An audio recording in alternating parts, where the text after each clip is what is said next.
आग का दरिया, खून का समंदर। भारत और पाकिस्तान, दो भाई एक दर्द। बंटवारे का जख्म आज भी हरा है। 70-60 साल हो गए, लेकिन नफरत की आग ठंडी नहीं हुई। कश्मीर की वादी में खून की होली खेलने की साजिशें होती रहती हैं। आतंकवादी हमले, सीमा पर गोलीबारी, आम आदमी की जान का कोई मोल नहीं। 22 अप्रैल 2025, काला दिन। पहलगाम, जन्नत का एक टुकड़ा खून से सन गया। 26 बेगुनाह जिंदगियां लील लीन दरिंदों ने।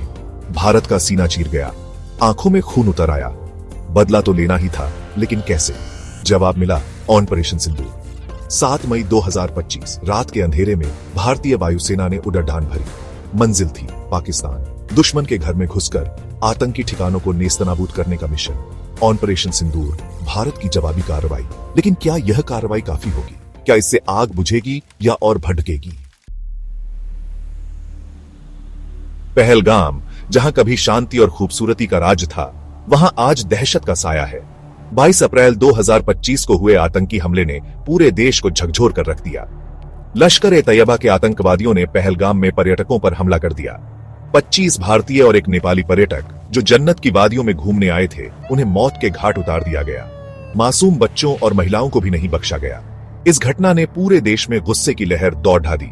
सरकार पर कार्रवाई का भारी दबाव था। सेना और सुरक्षा बलों को हाई अलर्ट पर रखा गया। हर कोई यही जानना चाहता था कि इस कायराना हमले का बदला कैसे लिया जाएगा। पहलगाम का जख्म गहरा था, जिसे भरने के लिए कोई साधारण इलाज काफी नहीं था। भारत को मुंहतोड़ जवाब देना था, और उसने दिया ऑपरेशन सिंदूर के जरिए।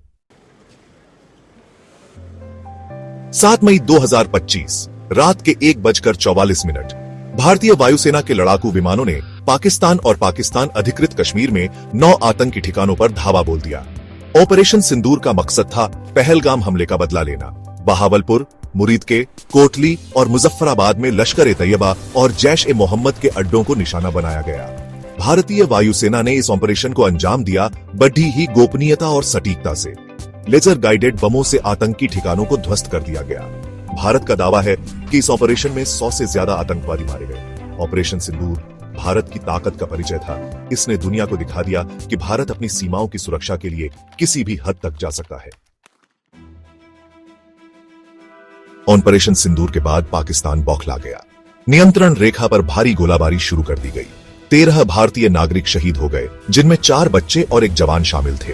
पाकिस्तान ने श्रीनगर, जम्मू, अमृतसर और चंडीगढ़ समेत 15 भारतीय शहरों पर ड्रोन और मिसाइल हमले की कोशिश की। हालांकि भारतीय सेना ने इन हमलों को नाकाम कर दिया। पाकिस्तान ने 31 नागरिकों की मौत और 46 लोगों के घायल होने का दावा किया, लेकिन भारत ने इन दावों को खारिज कर दिया। पाकिस्तान ने यह भी दावा किया कि उसने भारतीय वायुसेना के 5 विमानों को मार गिराया है, लेकिन इस दावे का भी कोई सबूत नहीं मिला। पाकिस्तान की यह हरकत उसकी कायरता को दर्शाता है। सेक्शन 5, दुनिया की निगाहें, शांति की दुआएं, जंग का खौफ। ऑपरेशन सिंदूर के बाद भारत पाकिस्तान के बीच तनाव चरम पर पहुंच गया।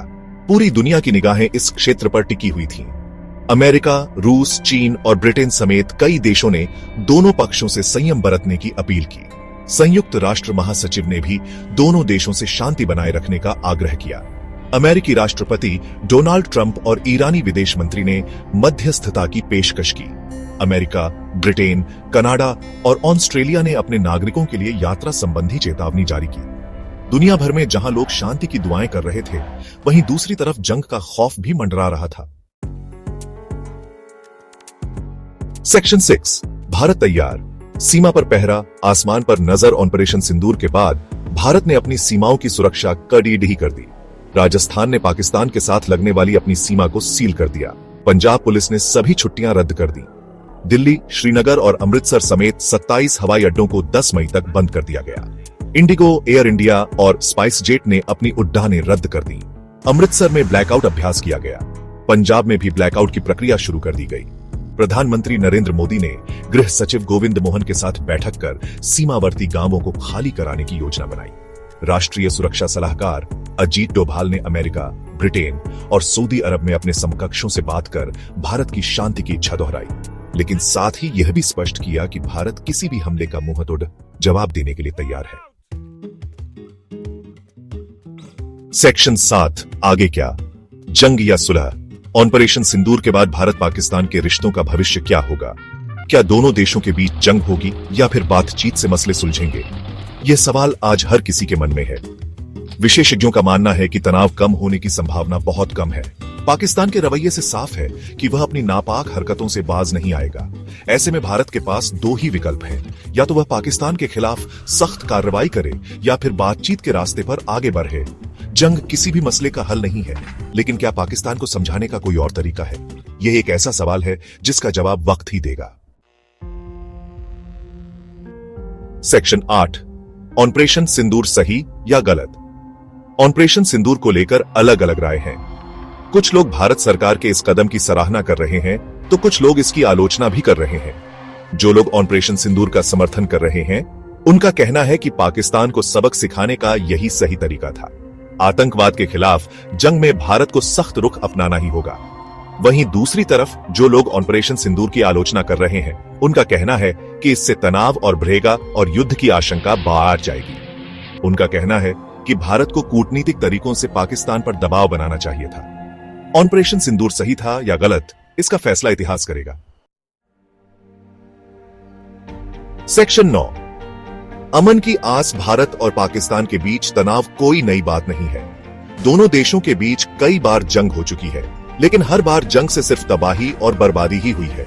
आज एक बार फिर दोनों देश जंग के कगार पर खड़ी रहे हैं। उम्मीद है कि दोनों देशों के नेता सूझबूझ से काम लेंगे और जंग को टालने की कोशिश करेंगे। दुनिया भर के लोग यही दुआ कर रहे हैं कि भारत और पाकिस्तान के बीच अमन और शांति कायम हो।